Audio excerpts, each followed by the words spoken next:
Hello and welcome to Bloomberg Quint. Agam and I are here to wrap the markets for you. Well, with a lot of Asian markets shut today, the Nifty had a relatively quiet session, at least when we started off. So the Nifty made multiple attempts to enter the green zone, and it finally managed to do that in the last hour of trade. So we did see some recovery in the last hour of trade, about 30 or 40 points straight that the Nifty gained after 2:30 itself.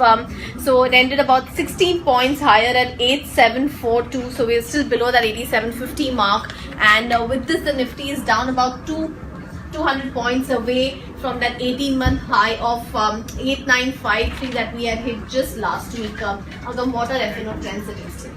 Well, so, given the fact that we haven't really seen much when it comes to the Nifty, it's still hanging around 8,700 for the second straight session, and we continue to see consolidation and a lot of options as well. So let's take a look and address some of that data here.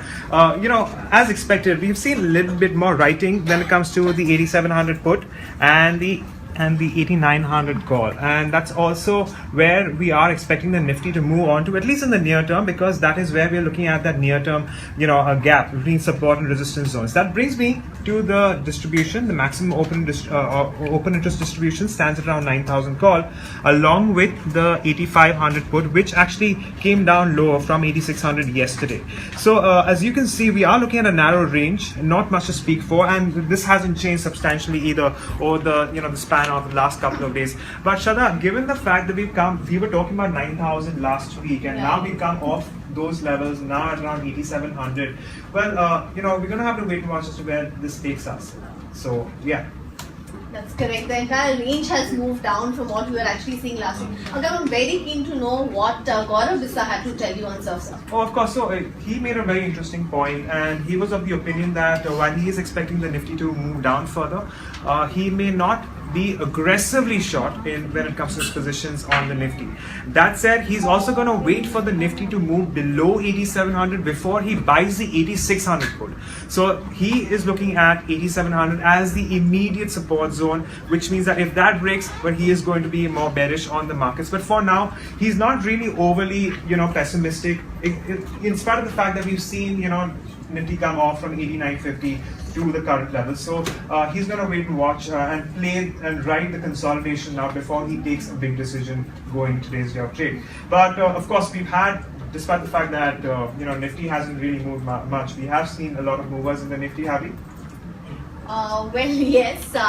I'm going to start talking with what really weighed on the Nifty index today. So, as you can see, Yes Bank, that was the top loser, lost about 2.5%. Now, what has really happened is interesting. UBS has taken a contra call on the bank. They've maintained their sell rating with a target price of 650.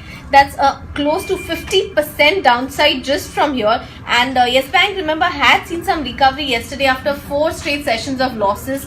But today ended back into the red zone. In fact, the fact that its QIP had also failed continued to weigh on that banking name. Besides that, you had Tata Motors, you have auto major Bajaj Auto. So some of these auto names were also trading in the red. In fact, actually Maruti Suzuki, that was the only one which ended with 1.5% sort of gains. Rest all the Nifty auto stocks ended in red today. Amongst the gainers, we had names like BHEL, Z Entertainment. In fact, the entire media pack was doing good today. RIL, Maruti Suzuki, only auto gainer. Heavyweight FMCG defensive name like ITC was also doing good today. So that's as far as some of these bigger names are concerned. What we can't really see here is Infosys, and I'm going to come to Agam on that. Agam, what did you really learn from that webcast? So we really didn't learn much, honestly speaking. Nothing new. The management reiterated that they're expecting the second quarter to be better than the first quarter. They have, raised some concerns over client spending in Europe and America. This is something that's been going on not just for Infi but for the entire industry. And I think the highlight that I would take away from today's webcast would be their plans in automation. They're planning to bring their workforce down so that about 70%, approximately 70%, which will come down to approximately 70% of the workforce, and the remaining will be automated, and of course through computers and artificial intelligence. We have to wait and watch us, keep an eye on all the plans that they have for Infosys going forward. But this is a way in which they are expecting to improve productivity ability that is take on more projects, and at the same time you have the same number of people work on more projects. So that could be so we did see a little bit of an up move when Vishal Sikka was talking about that particular aspect in today's webcast. On the whole, of course, we haven't really seen much of the reaction in Infosys, and as you said, there's nothing new that to add when it comes to Infosys. But you know what? I've also taken notice of the banking sector in the past couple of days. We have seen a little bit of weakness, mixed moves, honestly. What are you picking up in the banking space today? And you also had a point to make when it comes to the public sector banks. Correct. So the bank Nifty, there were only 2 gainers, whereas rest all the bank Nifty components ended in red. Now, what has really gone wrong? Well, probably, especially when it comes to the PSU banks, we could be seeing some reaction to the WPI number that came out yesterday. So the August WPI inflation came in at a 2-year high of 3.7%, and in fact that is also accelerated for the 5th straight month. So that leads to the possibility of a repo rate cut only being delayed further, and probably that's some reason why we saw banking stocks and the Nifty in the absence of lack of any global cues also reacting that way. But 2 points to mention here. The year-on-year acceleration, one was due to the unfavorable base effect. Secondly, on a sequential basis, the WPI prices have contracted for a 2nd straight month. So if you look at it on a year-on-year basis, it seems high, but sequentially the good part is the WPI is under control. That apart, Agam, there are also some as I already mentioned, some entertainment-related stocks which are doing well today. What else are you noticing as far as the mid-caps are concerned? So, actually it is the entertainment space which is doing very well. And of course, we have a little bit of a follow-up in gains in the tire stocks as well. So let's take a look at the gainers in today's day of trade, at least when it comes to the broader markets. It is TV18 Broadcast, Sun TV, Dish TV and the likes which have gained, along with of course Network 18 Media as well. But other than that, we have gains in IFB Industries, which is up nearly 11.4%. Jubilant Life Sciences continues to move from strength to strength, up another 8.2% today. We have State Trading Corporation. This is one an unusual one in the list of gainers, and Aarti Drugs as well as Cox and Kings also making significant amount of gains. On the losing end, however, we are looking at BEML losing as much as 12%.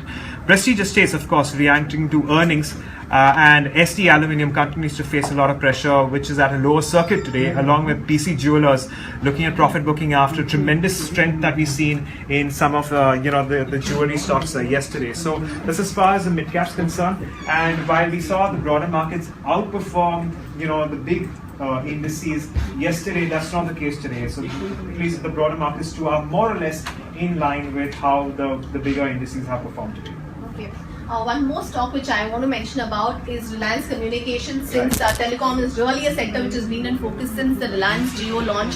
So I believe Reliance Communications ended about 2.5% lower after it announced that merger with Aircel yesterday. So debt reduction and a higher spectrum, 2 things that could work in Arcom and Aircel's merger favor. But brokerages and analysts don't seem very enthused by that merger. That apart, one more stock that we really need to address is Ashok Leyland, right? Yes. And what's the rationale the management has actually given for acquiring the job?